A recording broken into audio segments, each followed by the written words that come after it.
One of the things that really attracts people to collecting coins is the long and distinguished history that these items have, going back millennia.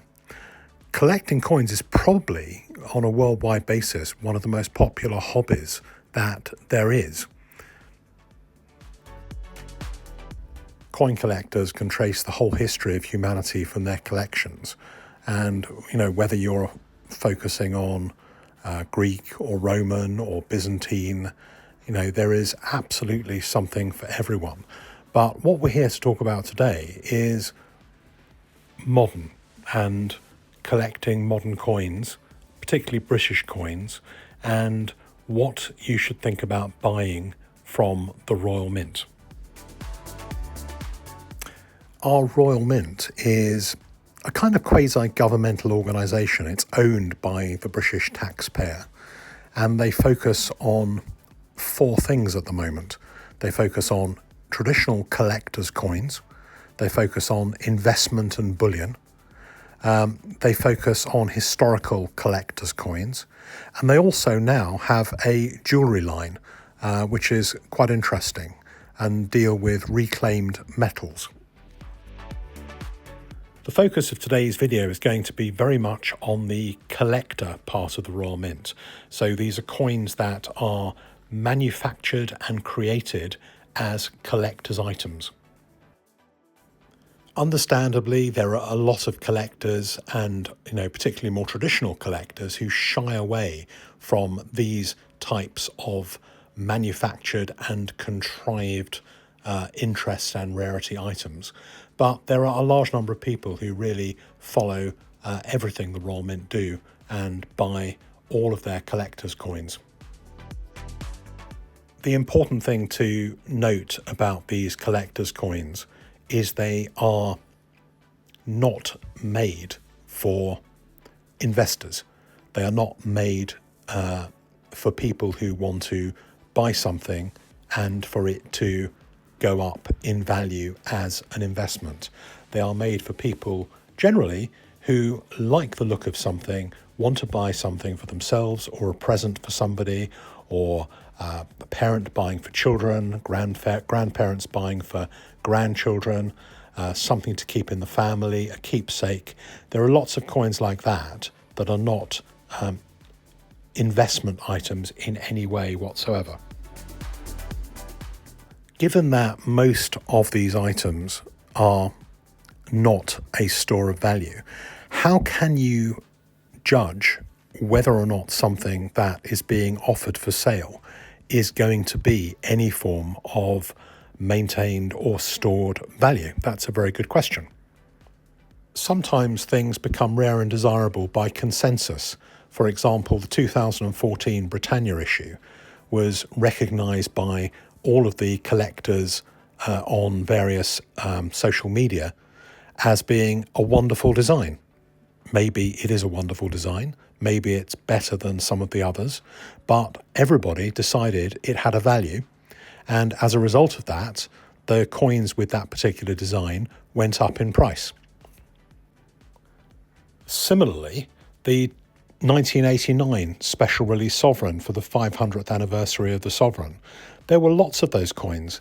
They produced a very big mintage of those coins back in 1989, and they weren't immediately a high premium coin, but significantly, as time has gone by, those coins have appreciated in quite a large way. I think when I first started noticing them in 2016, 2017, they'd gone up to about £700.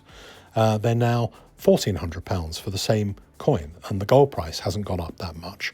But everybody wants one of those special coins in their sovereign collection.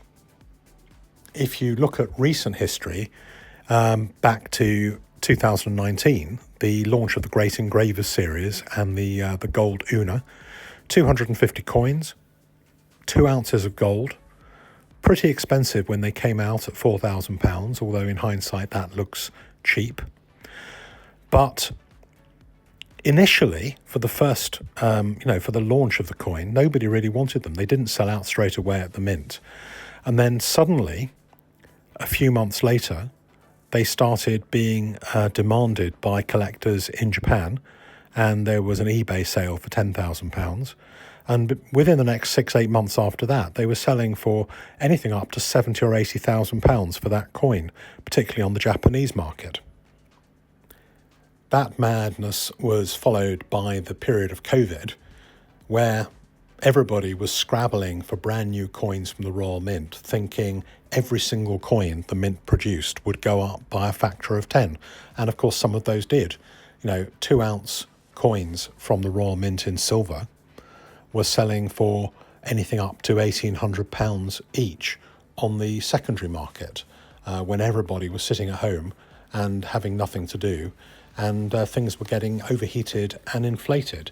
But that is definitely historical and is very unlikely to ever happen again.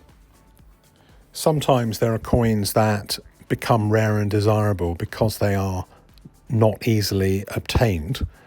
And examples of those are coins that were not generally on sale at the Royal Mint, that maybe were created either for particular trade reasons, particular dealers, for the mint mark scheme of wealthy collectors who buy new issues from the Royal Mint, or perhaps something made which wasn't strictly speaking a coin, but maybe a trial, or something a little bit out of the ordinary. One recent example of that were 25 sets of 5 coin sets for the latest sovereign, which were produced in a special matte finish, and those were sold by auction by the Royal Mint. People bid for those coins, and some of them have been changing prices for very high sums of money because there are only 25 of those types of coins in existence.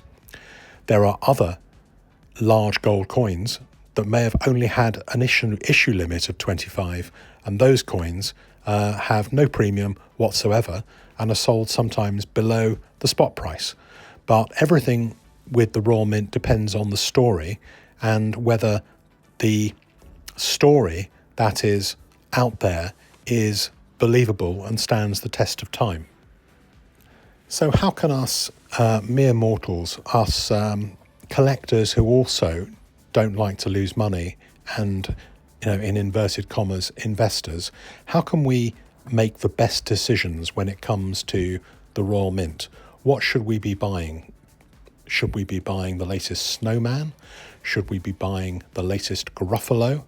Or should we be buying other things? My advice is to generally be careful and be cautious because, as I've always said, 80 or 90% of the items that are on sale at the Royal Mint are not designed for investors and will lose money over time, particularly because the premiums charged by the Royal Mint for these items have been increasing, which makes them more and more expensive relative to their intrinsic bullion value. There are certain rules which can be useful, and those are the ones that I tend to look at myself.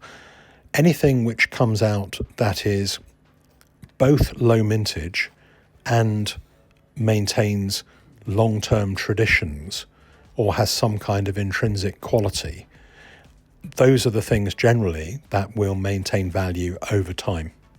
That would include things like the Great Engravers editions, and which tend to be very beautifully made with pride by the Royal Mint, and where the mintages are not that great. Sovereigns are quite often a good bet, although they are becoming quite expensive, both because of the intrinsic bullion value and because of the premium. So we're looking now at about £765 for a new sovereign compared to around just under £500 for the bullion cost. It's quite a big premium for a proof coin produced in quite high numbers. Some people are going for celebration sovereigns, which are produced to celebrate particular occasions, also known as strike on the day. Other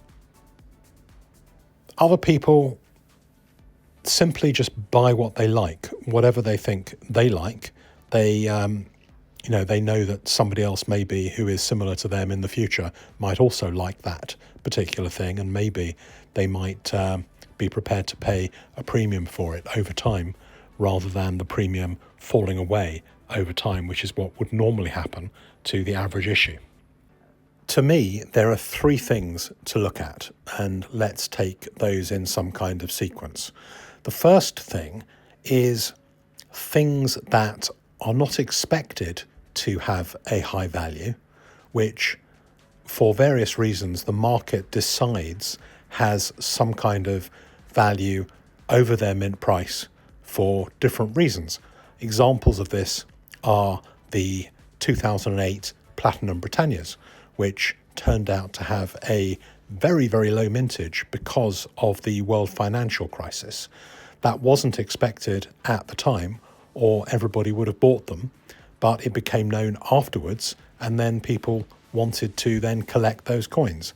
Exactly the same thing happened with the Kew Gardens 50 pence pieces, the circulation 50 pence pieces that turned out to be one of the lowest circulation coins.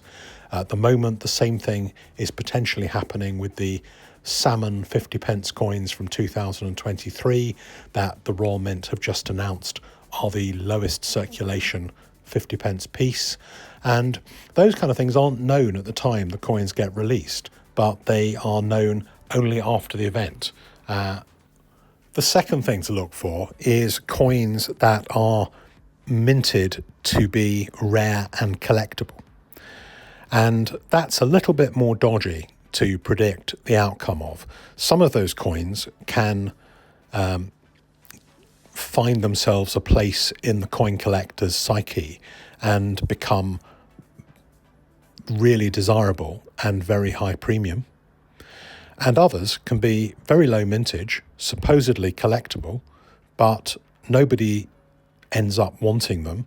And if they're precious metals, they get sold for scrap value or bullion value a few years later. And it's quite difficult to work out in advance which are going to be the successes and which are going to be the losers.